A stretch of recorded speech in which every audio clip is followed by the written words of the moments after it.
গল্পটি একটি ভবিষ্যতের শহরকে কেন্দ্র করে আবর্তিত, যেখানে আকাশচুম্বী কাঁচের দালানগুলো নিয়ন আলোয় ঝলমল করে আর অবিরাম বৃষ্টিতে রাস্তাগুলো চকচকে দেখায়। এই যান্ত্রিক শহরের মাঝে একাকী হেঁটে যাচ্ছিল একটি ছোট্ট রোবট। তার পথচলার সঙ্গী ছিল বৃষ্টির এক টানা শব্দ।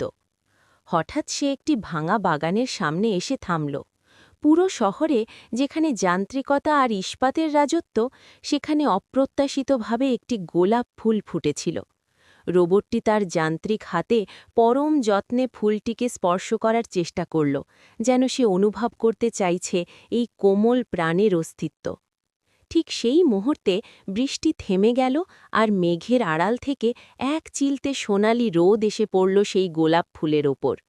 রোবটটির অপটিক্যাল সেন্সারে সেই আলোর প্রতিফলন ঝলমল করে উঠল।